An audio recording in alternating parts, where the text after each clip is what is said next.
Olá pessoal, tudo bom com vocês? Sejam bem-vindos a mais um vídeo aqui do canal e hoje trouxe aqui para vocês o meu testemunho de conversão. 23 anos sendo protestante para o catolicismo. Eu era uma pessoa que dizia que nunca iria ser católica. Eu tinha essa convicção que nunca iria para o catolicismo. E como isso aconteceu? Quando eu postei lá no meu Instagram que eu me converti ao catolicismo, muitas pessoas ficaram intrigadas. Como isso aconteceu? Elas pediram para eu explicar melhor e cá estou. Nesse vídeo eu vou contar pra vocês como aconteceu essa minha conversão, explicar melhor, né? Eu sei que os protestantes, principalmente que participavam da minha vida quando eu era evangélica, estão abismados como é que isso aconteceu. Eu também ficava abismada quando eu via alguém indo pro catolicismo. E eu queria começar falando que esse vídeo é sobre a minha conversão. Eu não tenho o intuito de fazer com que você vire católica. Se essa conversão acontecer através do meu mero exemplo, que bom, né? Mas não é o intuito forçar ninguém a isso. Eu nunca fui intolerante religioso, mesmo que na minha cabeça eu não goste muito de algumas religiões, eu nunca pronunciei isso, nunca ofendi ninguém. Então eu também não vou aceitar nenhum tipo de intolerância aqui no meu vídeo. Você discorda de mim? Tudo bem, sério. Mas não venha com intolerâncias aqui nos comentários, porque se eu perceber que se trata de um comentário intolerante, eu só vou bloquear a pessoa. Meu nome é Larissa Costa, e se você tá chegando aqui agora, já se inscreve no canal e vem comigo. Pra fazer uma breve introdução, assim, de como é que era a minha vida, né? Os meus pais eram protestantes, porém divorciados. Eu tive um pai super ausente na minha criação, quem me criou mesmo foi a minha mãe. E ela me criou nos caminhos do protestantismo. Minha mãe vem de uma família católica muito forte, minha avó era católica, aberta à vida. Mas quando ela se casou com meu pai conseguiu convencer ela ali que o catolicismo estava errado, idolatria, aquelas coisas que a gente costuma ouvir. Nós, ali na nossa casa, eu, minha mãe e minha irmã. A nossa casa nunca foi muito religiosa, sabe? Nunca íamos muito aos cultos, ia sim, mais uma vez ou outra, sabe? Minha mãe é uma mulher de fé, mas eu nunca vi ela vivendo assim a religião. Minha irmã, por exemplo, só ia à igreja quando minha mãe ia. Eu não, eu sempre fui sozinha pra igreja, né? Tinha a igreja presbiteriana ali do lado da minha casa, eu ia sempre. Depois comecei a ir na Assembleia de Deus também, que era próximo à minha casa. Já frequentei várias igrejas protestantes, com a minha mãe mesmo, a gente ia de vez em quando em alguma ou outra. Mas eu, por decisão própria, ia sozinha. Na minha pré-adolescência, eu nunca gostei de carnaval, aquela muvuca. Eu sempre pedia pra minha mãe pra ir pros retiros religiosos, né? Eu sempre gostei muito. Eu me batizei na igreja protestante quando eu tinha 15 anos de idade, foi muito bom. Eu nunca tive uma experiência muito negativa, assim, com a igreja protestante. Vi algumas coisas erradas, tinha algumas coisas que eu não concordava, mas eu continuava indo. Depois da minha adolescência, quando eu tava entrando na fase adulta, ali na faculdade, eu parei um pouco de frequentar a igreja. E aí começaram a me surgir algumas dúvidas. Será que Deus existe mesmo? O mundo tá tão mal? Por que ele permitiu isso? Por que tanta coisa injusta acontece no mundo? Aquelas perguntas, né, que a gente se faz em algum momento da vida. Eu tive esse meu momento ali também. O que eu achava do catolicismo? O que a maioria dos protestantes acham? Na minha cabeça eu pensava assim: como é que esse povo idolatra santo? Gente, será que eles não leem a Bíblia? Ela tá falando que não pode. Eu achava alguns padres muito macabros, sério, tipo, muito assustadores. Inclusive um padre que, gente, eu quebrei muito a cara com ele, o padre Paulo Ricardo. Eu via a foto dele, assim, dos vídeos que ele fazia. Gente, eu achava aquele padre muito assustador. E, meu Deus, aquele homem me ajudou tanto com as palavras, com a sabedoria dele. Ele é muito estudioso, ele me ajuda muito. E hoje, nossa, eu só peço perdão e sinto vergonha pelo meu preconceito. Eu já tinha ido em algumas missas e eu achava as missas muito fechadas, sabe? Muito repetitivas, eu não gostava muito daquilo. Eu não me sentia bem na igreja católica. E pasmem, eu achava que os católicos eram muito liberais. Sim, gente, pra vocês verem que eu não conhecia mesmo o catolicismo. Uma igreja de 2000 anos ser liberal, não tem nada disso. Mas eu via, né, os católicos, eu como evangélica, eu ouvia muito os católicos falar, roupa de crente, né, porque eu já usei saia uma época, né, quando eu ia na Assembleia eu só usava saia comprida, e aí eu ouvia, roupa de crente, ela é crente, não pode usar decote, ela é crente, isso e aquilo. Mas, gente, o católico que fala isso, ele é um católico que não é praticante, e infelizmente a maioria dos católicos não é praticante, não conhece sua religião, e por isso acaba falando essas essas bobeiras, porque o catolicismo ele prega a modéstia, você se vestir como uma evangélica, roupa de crente. Isso é a modéstia e o catolicismo também prega isso. Pois é. Eu era essa pessoa que julgava muito o catolicismo. Quando que essa chavinha começa a virar na minha cabeça? Quando eu comecei a seguir o Ícaro de Carvalho por causa do marketing digital, também segui a esposa dele, e eu fui vendo que o catolicismo não era aquilo que eu achava. O Ícaro, ele era pai de santo, ele tinha um terreiro e ele se converteu ao catolicismo. Eu já achei isso, como assim, gente? Geralmente essas pessoas viram evangélicas, né? E eu ficava lá só olhando, né? E eu comecei a prestar atenção não só nele, mas nos católicos à minha volta que eram praticantes.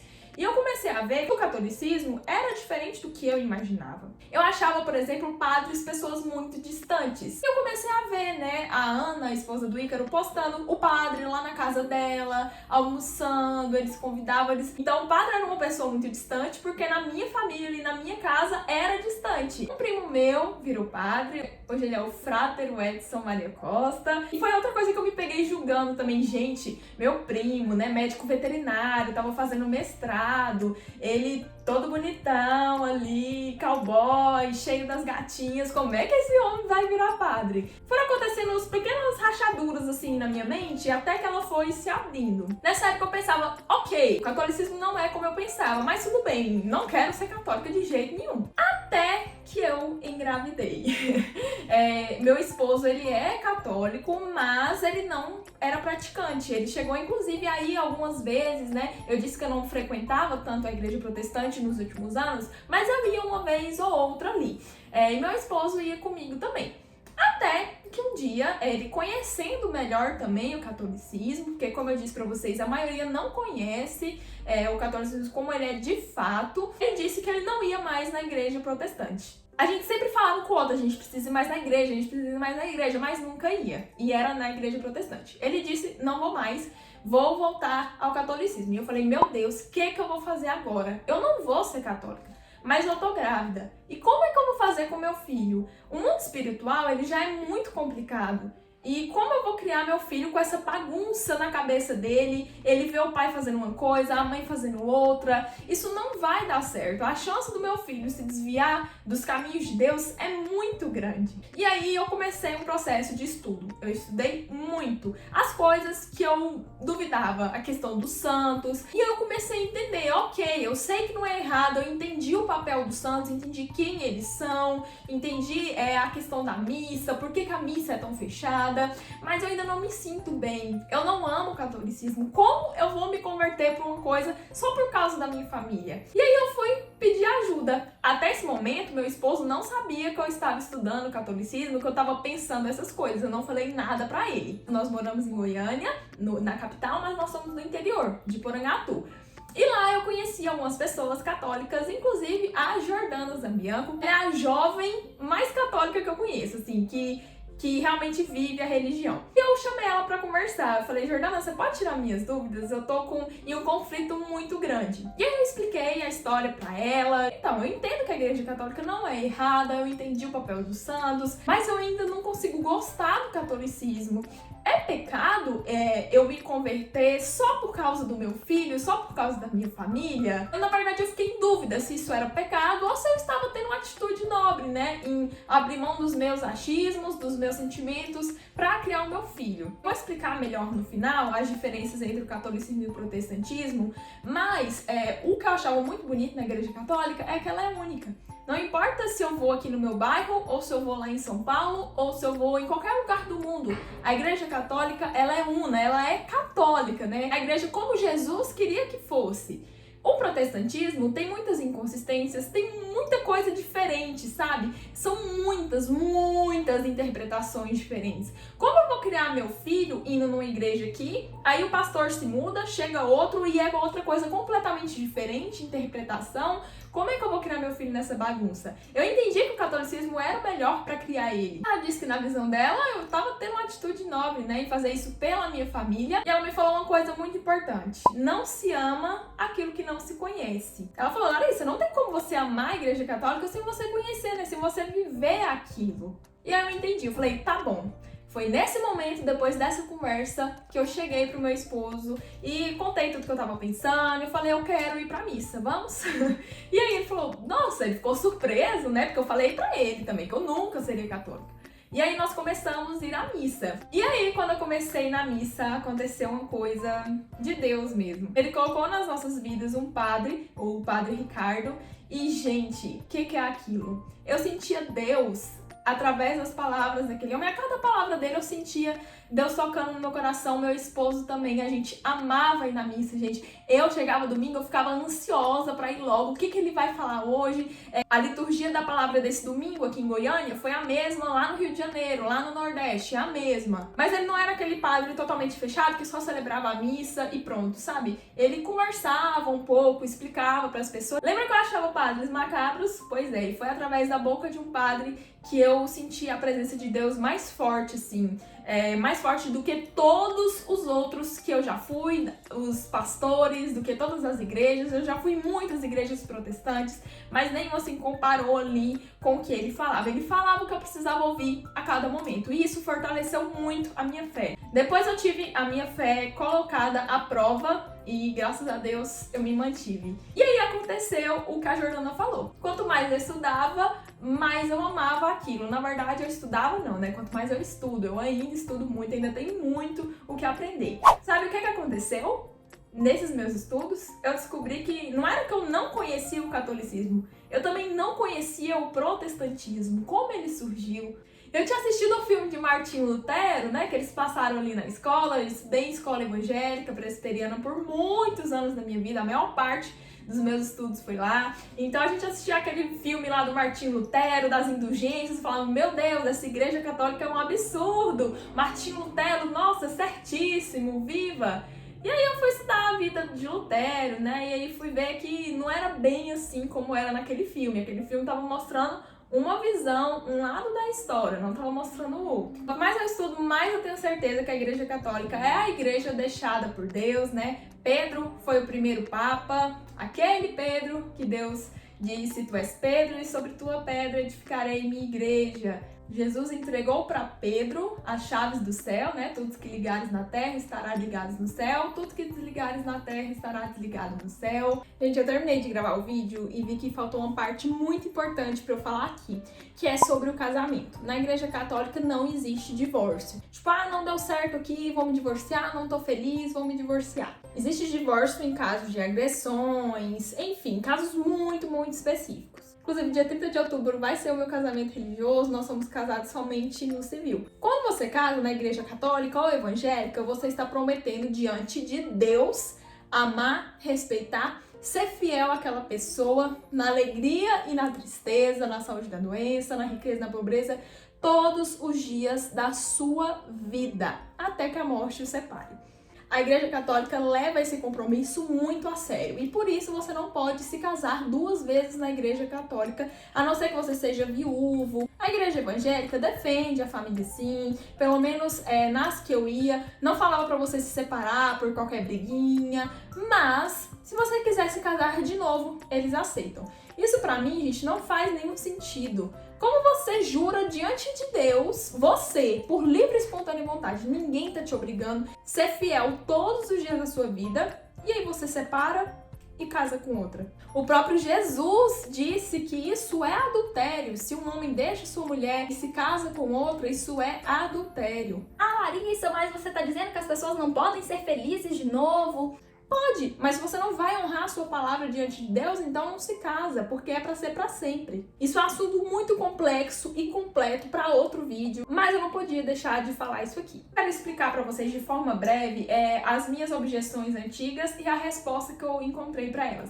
É óbvio, gente, que vai ser muito superficial. Se eu fosse explicar tudo que eu estudei ao longo desses meses, esse vídeo teria umas 5 horas e ninguém ia assistir. E acho que mesmo assim, ainda não ia dar pra explicar tudo. Então vai ser coisa muito rápida. A questão dos santos. Gente, esse povo tá idolatrando santo, esse povo não lê a Bíblia. Santos não são deuses. Santos são servos de Deus. Só que eles não são servos comuns, pessoas que falaram, eu acredito em Deus, beleza. Não. São pessoas que tiveram a sua vida dedicada a igreja, a sua vida dedicada a Deus. Cada santo tem uma história e temos muitas histórias lindas. Não colocamos santos no lugar de Deus. Os santos, através do seu exemplo, nos aproximam mais de Deus. Eles são exemplos de pessoas mortais, pecadoras, assim como eu e você, que buscaram servir a Deus acima de todas as coisas, como deveria ser. Sobre as imagens são só uma representação. Antes eu orava, eu fechava o meu olho, eu imaginava o céu, imaginava uma luz. Isso são imagens da minha cabeça. Não preciso da imagem para eu orar. Mas se eu tiver, que bom, aquilo ali é uma representação. Eu nem tinha notado isso pra falar, mas eu olhei ali e lembrei, Maria. Os evangélicos não têm esse amor e essa devoção por Maria, né? Eu confesso que eu ainda estou aprendendo. Maria foi a escolhida dentre tantas outras para gerar o Filho de Deus. Vocês estão entendendo? Maria é outra coisa que daria horas falando aqui, mas vamos pro próximo. A questão da interpretação da Bíblia. Antes de Martinho Lutero, só os padres poderiam interpretar a Bíblia para as pessoas. Martinho Lutero, o salvador da pátria, traduziu a Bíblia e aí todo mundo pôde ler, interpretar, cada um com sua visão. E o que nós vemos na igreja protestante? O que eu via, né? Cada um tem sua interpretação. E o engraçado é que todos falam, hoje eu vou falar a palavra que Deus tocou no meu coração, vou mostrar a revelação que Deus me mostrou.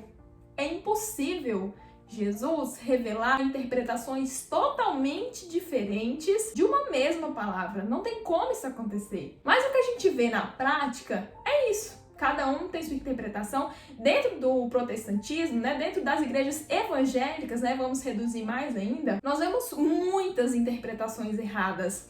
Mas eu vou dar outro exemplo aqui de outra religião. O islamismo. O que muitos cristãos pensam? É homem-bomba, Deus é errado, é um absurdo, são terroristas.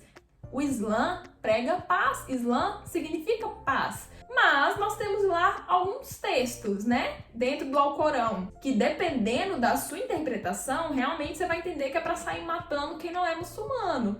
Mas na verdade não é aquilo. O Islã é dividido em duas interpretações, os sunitas e os xiitas, né? E aí, enfim, mas para você ver que dependendo da interpretação, dá para você entender uma coisa totalmente diferente. E se cada um for ler e interpretar do jeito que bem entender, vai ser uma coisa ali de louco. Eu assumo, eu não tenho capacidade para interpretar a Bíblia, não tenho mesmo. A Bíblia foi escrita há muitos anos atrás.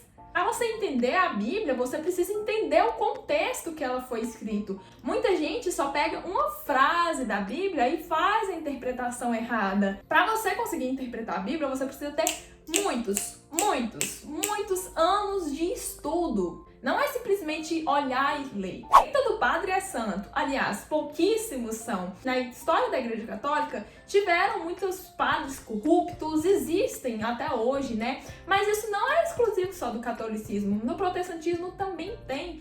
Padres corruptos, errados, tem vários. Pastores corruptos, errados, tem vários. Isso para mim não é base de interpretação. Eu não vou julgar a sua igreja evangélica com base em um pastor, em um presbítero, em um diácono que fez algo errado, que fez um escândalo. Eu acho, inclusive, que atrás de cada sacerdote, seja ele pastor ou padre, existem uma legião de demônios ali querendo derrubar ele. Queria falar sobre confissão, sobre muitas coisas, só que esse vídeo tá muito longo. Então, vou resumir aqui. Larissa, mas agora você acha que só existe salvação na Igreja Católica? Não, a salvação não está na religião, a salvação está em você. A religião é o caminho para você alcançar a salvação. A salvação fica mais complicada quando você tem muitos caminhos a seguir, muitas bases para seguir. Quando você tem um caminho sólido, uma terra firme, uma rocha para você pisar, aquilo ali se torna mais fácil. O protestantismo tem 500 anos e pouquinho, né? Nesse período, nós vimos muitas pessoas deixando o catolicismo para ir para o protestantismo. Agora, nós vemos ao contrário. Existe um movimento muito grande de protestantes, de pessoas de outras religiões indo para o catolicismo. Se você é protestante, está em dúvida, estude. Existe um livro de um pastor americano, ele era pastor e ele se converteu ao catolicismo. Ele é um teólogo, ainda está vivo e ele estuda muito. Ele tem um livro que se chama Todos os Caminhos Levam a Roma. Esse livro é incrível, eu já comecei a ler, já estudei um pouquinho sobre ele, quero comprar um livro físico porque eu não gosto de ficar lendo em PDF, mas esse livro vai te ajudar. Aqui no YouTube você encontra muitos conteúdos gratuitos. Tem o canal do Padre Paulo Ricardo, lembra daquele padre que eu disse pra vocês que eu achava macabro? Pensa no homem que tem sabedoria, viu? Ele é muito estudioso, ele tem um canal do YouTube há mais de 10 anos aqui, então tem muito vídeo lá sobre muitos assuntos. Ele tem a parte da resposta católica, né? E sobre santos? Ele tem um vídeo desse jeito, ele tem vários vídeos, então vai te ajudar muito. Tem muita coisa pra falar. Se você gostou desse vídeo, quer que eu fale mais coisas? Tem algum assunto que você queria que eu viesse falar aqui? Deixa aqui nos comentários que eu quero saber. Eu espero que vocês tenham gostado do vídeo. Um beijo e até a próxima!